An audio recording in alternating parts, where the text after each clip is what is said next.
Thank you for stopping by. This is Jeffrey Weiss, your political activist, keeping you informed of local and world events. Today we discuss America's slide into oblivion. Trump is a master of New York-style showmanship. The United Nations General Assembly, therefore, should have been his finest hour, hosting world leaders in his own town. Instead, he was relegated to an irrelevant sideshow. When the United States General Assembly kicked off last Tuesday, the depth of America's dissent were on full display. Despite currently holding the presidency of the Security Council, the U.S. struggled to influence the course of events. Whether on Iran, Israel, or the International Criminal Court, the U.S. found few nations willing to lend their support to its polarizing positions. How Trump is changing the world order. Weary of his past attacks and antics, other world leaders just as soon avoided crossing paths with President Trump. Where they do have to engage, it is an exercise in managing a toxic substance. Go in protected and get out as quickly as possible. When he does inevitably lash out, they will do their best to contain the damage. Bullying and bulldozing have brought tumbling down our traditional friendships and firm foundations for international cooperation. In an unusual move, the Secretary General of the UN did not address the Security Council session President Trump chaired. We now stand alone on unsteady ground. Meanwhile, new structures and strategies have been erected. Our allies are building security, economic, and political plans without us. We have entered a post-American era in which other nations will depend far less on our leadership. At the UN, we will witness the emergence of some of those new roles and relationships. On the positive side, the likes of Europe, Canada, and Japan are becoming increasingly assertive, defending traditional values and a Western world view. They will even find themselves sharing the same side as Russia and China on issues like the Iran nuclear deal and the Paris Accord. More problematically, we have already seen regional powers trying to challenge past customs and constraints.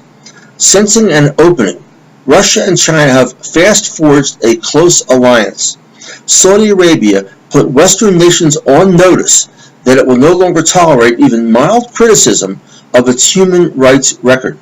Turkey tried to avert a humanitarian crisis in Syria as we stood on the sidelines. For the first time in history, America will find itself consistently isolated on major issues before the Security Council. That's a role more commonly played by the likes of Russia or China. Sure, there are a few cases in the past when it had been in the minority on matters like Israel or Iraq, but it has never struggled to rally a majority behind our diplomatic agenda. Trump will likely try to pass off attacks on Iran as an effort to stem the spread of weapons of mass destruction. No one will be fooled by this thinly veiled attempt to undermine the Iran deal. It will represent an unprecedented rebuke of the United States.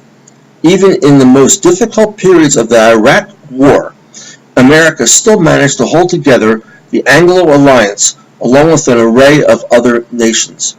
But they are no longer playing ball.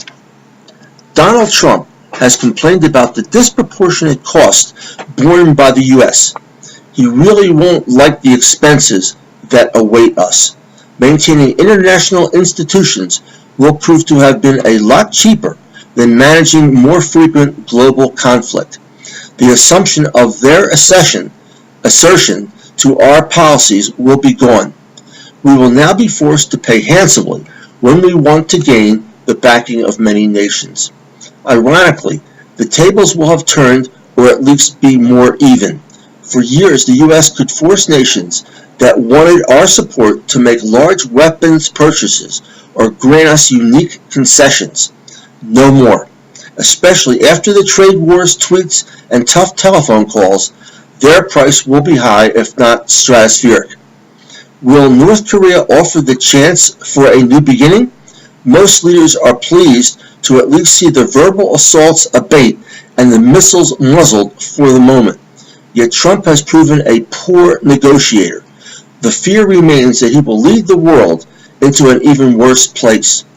Trump may well dominate the headlines out of the United Nations General Assembly, as the photo of Chancellor Angela Merkel looming over him at the G7 summit illustrated so well. He is far less likely to dominate or direct the debate.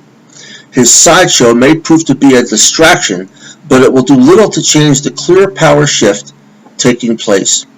Some will see opportunity in America's absence. Others will act as though little has changed, perhaps hoping their old ally will return. Most will proceed with caution. We are entering the dawn of a new era where lines are being redrawn. For now, we are unlikely to see the international community make much progress on major issues. They will remain too preoccupied with preserving what they can of the power and privileges they enjoyed under the old order. More pressing will be the efforts to prevent worst-case scenarios from coming to pass. It is a dangerous period for the world, one that echoes of the British Empire's descent in the beginning of the last century. Trump may indeed get a dramatic show, but the ending will be far different than he hoped. If my articles interest you, please use the link to check out my website and books. Thank you very much.